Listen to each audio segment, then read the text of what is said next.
Namaste and a warm welcome to Soft Talk. This is a new program. I'm launching this program without much fanfare. We are no big media house, so we are keeping it low key. In this program, I'll be talking about contemporary issues, burning issues that may affect Nepal. In this episode, I'll be focusing on the Limpiadhura region. The government of Nepal has endorsed a new political map by including the Limpiadhura region, as you all know. This move comes days after the government of India inaugurated a road linking her territories to Tibet of China through Lipu Lake, which forms part of the Limpiadhura region.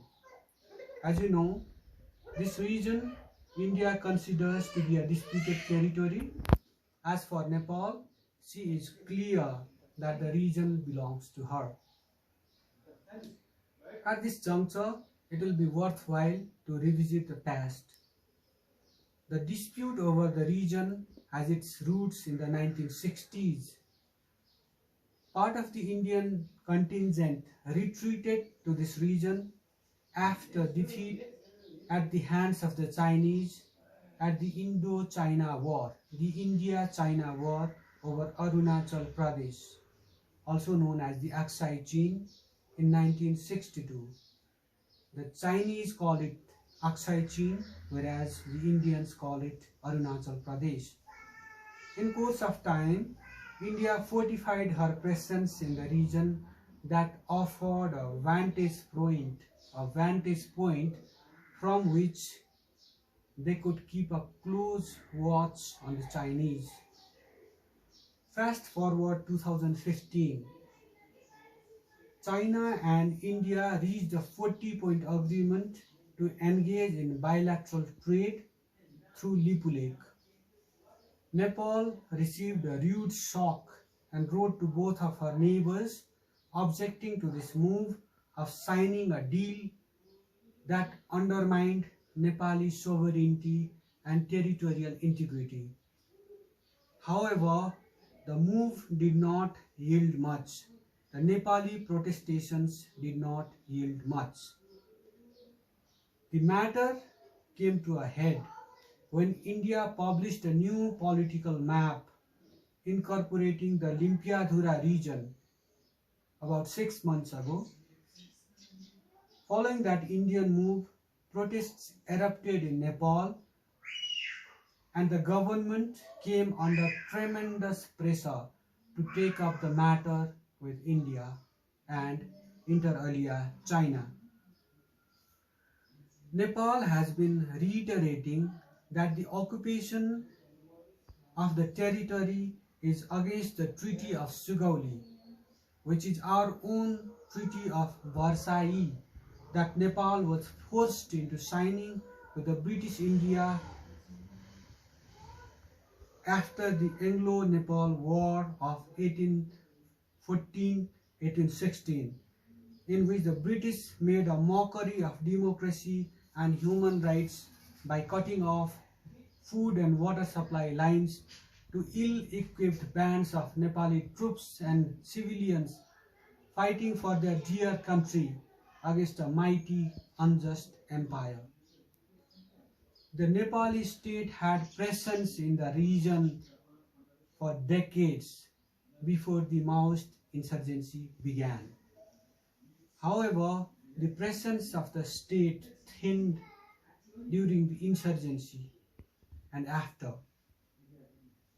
Also, Nepal has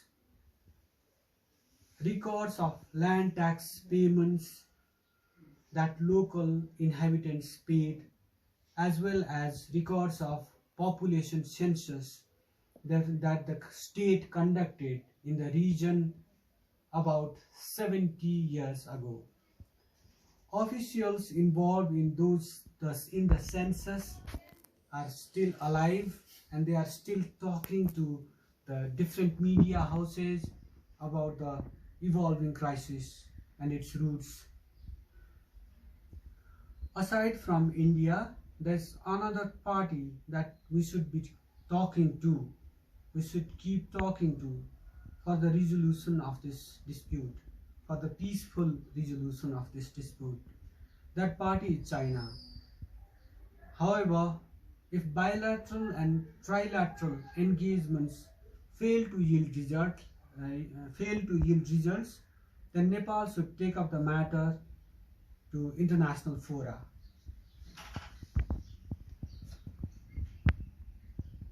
Apart from the Limpiadhura region, Nepal has suffered encroachment upon swathes of her land throughout her roughly 1800-kilometer border. There's a need to reclaim all these territories through a sustained, well-coordinated and concerted effort. At this point, it will be timely to recall that the Army Chief of India has accused Nepal of acting as a proxy by taking up the issue of the Limpiadhura region. This remark is quite misleading and demeaning for us, the Nepalis. But we will not be misled, nor will we be cowed down. We are standing for Nepal. We are standing for Nepal and not against any other country by proddings from any other country. We are fully aware that nations may be big or small, but they are equal in terms of sovereignty. Nations may be big or small, but they are equal in terms of national sovereignty. That national sovereignty of any country is inviolable. Yes, we have to go a long way to ensure inviolability of national sovereignty.